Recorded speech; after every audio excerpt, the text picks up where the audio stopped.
Hello అందరికీ welcome back to my channel. ఇవాళ మరో మంచి వీడియో అయితే మీ అందరికీ షేర్ చేస్తానండి. వంట చేసిన తర్వాత గ్యాస్ కట్ అయితే ఇలాగే తయారవుతుంది ఒక్కోసారి. నాకైతే ఇవాళ కుక్కరు విజిల్ అయితే బాగా పొంగింది, అందువల్ల ఇలా అయితే అయ్యింది.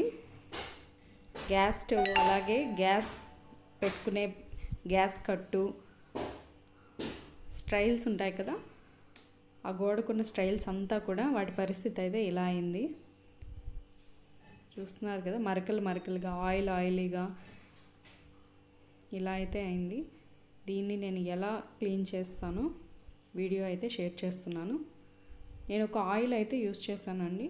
3 months ముందు నేను ఆయిల్ తీసుకున్నాను, అది బాగా వర్క్ చేసింది. అప్పటి నుంచి అయితే అదే కంటిన్యూ చేస్తున్నాను. ఈ ఆయిల్ మరకలు, ఈ జిడ్డు మరకలు అంతా కూడా ఎలా క్లీన్ చేసుకోవచ్చో చూసేద్దాం రండి. ముందుగా అయితే వాటర్ అయితే కింద మీద కూడా వాటర్ చల్లి పెట్టుకోవాలి. ఆ తర్వాత ఇది ఆయిల్, కిచెన్ క్లీనర్. ఈ ఆయిల్ అయితే 200 ml 92 రూపీస్. నేను మీషో నుంచి ఆర్డర్ చేసుకున్నాను. గ్యాస్ స్టవ్ కానీ, చిమ్నీకి కానీ, స్టైల్స్కి కానీ అన్నిటికీ కూడా బాగా యూజ్ అవుతుంది. ఇలా అయితే ఒక డబ్బాలో వస్తుంది. మనం స్ప్రే చేసుకోవడానికైతే వీలుండదు కాబట్టి నా దగ్గర స్ప్రే బాటిల్ ఒకటి ఉంది. దాంట్లోకి అయితే ఈ ఆయిల్ని అంతా కూడా షిఫ్ట్ చేస్తాను. మీ దగ్గర స్ప్రే చేసే మూత ఉన్నా కూడా ఈ డబ్బాలోనే కూడా ఆ మూత అనేది ఫిట్ చేసుకొని మనమైతే షిఫ్ట్ చేసుకోవచ్చు. నా దగ్గర పెద్ద డబ్బా ఉంది ఖాళీది కాబట్టి నేను అందులోకి అయితే షిఫ్ట్ చేసుకొని స్ప్రే చేసుకునే దానికి ఈజీగా ఉంటుందనేసి అయితే ఇలా చేస్తున్నాను. సో ముందు కూడా నేను చాలా రకాల క్లీనర్స్ అయితే వాడాను, ఇంట్లోనే తయారు చేసుకుని విమ్ జెల్ తోటి, అలాగే వంట సోడా, విమ్ము, నిమ్మకాయ అవన్నీ కలిపి కూడా క్లీన్ చేశానండి. కానీ వాటికంటే కూడా ఇదైతే నాకు చాలా నీట్గా క్లీన్ అయినట్టయితే అనిపించింది. అందుకే నేను మీకు అందరికీ కూడా షేర్ చేస్తున్నాను. ఇలా అయితే స్ప్రే చేసే డబ్బాలోకి అయితే వేసి ఇలా క్యాప్ అయితే క్లోజ్ చేశాను. ఇలా ఉన్న ఆ స్టవ్ మీద అంతా కూడా ఎక్కడా వదలకుండా మొత్తం స్ప్రే చేసుకోవాలి.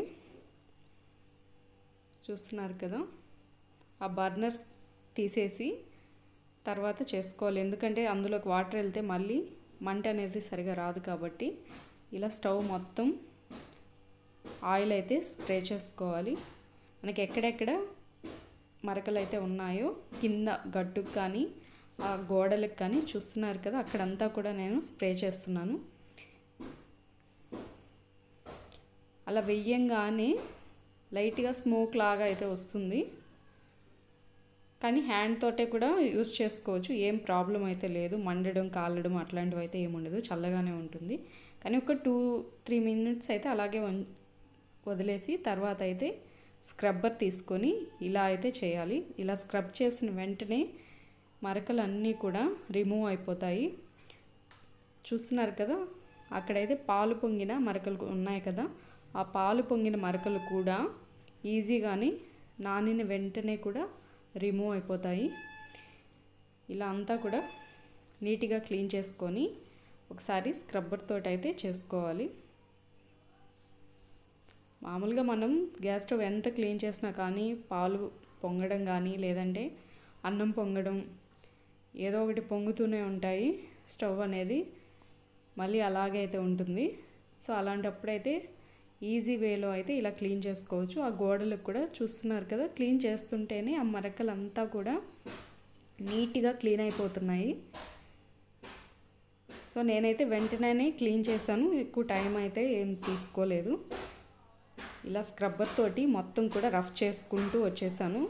ఆ కిచెన్కు ఉన్న ఆ స్టైల్స్ అంతా కూడా ఇలా అయితే స్క్రబ్ చేసుకుంటూ కింద కూడా గ్యాస్ బండ దగ్గర మనం ఏదైతే ఎక్కువగా గిన్నెలు, పాత్రలు అలాంటివి పెడతామో అక్కడ కూడా మొత్తం స్క్రబ్ చేసేసాను.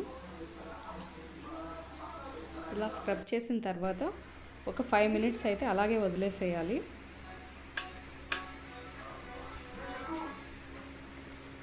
బర్నర్స్ తీసే ఈ క్లీనింగ్ అంతా కూడా చేసుకోవాలి, బర్నర్స్లోకి ఎటువంటి వాటర్ వెళ్ళకుండా.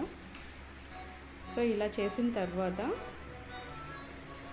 ఒక జగ్లో వాటర్ కానీ లేదంటే ఒక చిన్న గ్లాస్ తోటి కానీ వాటర్ తీసుకుని వాటిపైన ఇలా అయితే స్ప్రెడ్ చేయాలి. చూస్తున్నారు కదా, వాటర్ వేయంగానే ఆ మురికంతా కూడా కిందకి అయితే వదిలిపోతుంది. ఎంత తల మెరుస్తున్నాయో చూడండి. స్టైల్స్ అంతా కూడా చాలా పర్ఫెక్ట్గా కొత్త స్టైల్స్ లాగా అయితే వచ్చేసాయి. 15 డేస్కి ఒక్కసారి ఇలా క్లీన్ చేసుకున్నా కూడా కిచెన్లో ఉండే స్టైల్స్ అంతా కూడా చాలా కొత్తగా అయితే నిగనిగా మెరుస్తూ ఉంటాయి. నేను ఆ వాల్ మొత్తం కూడా ఇలాగే స్క్రబ్ చేసి వాటర్ తోటి అయితే క్లీన్ చేసేసాను. ఒక 15 మినిట్స్ అయితే టైం పడుతుంది అంతే, కానీ చాలా బాగా క్లీన్ అయితే అవుతాయి. క్లీన్ చేసిన తర్వాత గ్యాస్ స్టవ్ ఇలా అయితే ఉంది. ఇంతకు ముందుకి ఇప్పటికి తేడా అయితే తెలుస్తుంది కదా. అక్కడ కూడా చాలా నీట్గా క్లీన్ అయింది. గ్యాస్ స్టవ్ అలాగే గ్యాస్ బండ స్టైల్స్ కూడా అన్నీ కూడా చాలా పర్ఫెక్ట్గా అయితే క్లీన్ అయింది. సో తేడా అయితే మీరే చూసారు కదా. ఇదండి ఇవాళ వీడియో. నా వీడియో మీకు నచ్చింది అనుకుంటున్నాను. నచ్చితే లైక్ చేయండి, షేర్ చేయండి, సబ్స్క్రైబ్ చేయండి. మరొక మంచి వీడియోతో మళ్ళీ కలుస్తాను.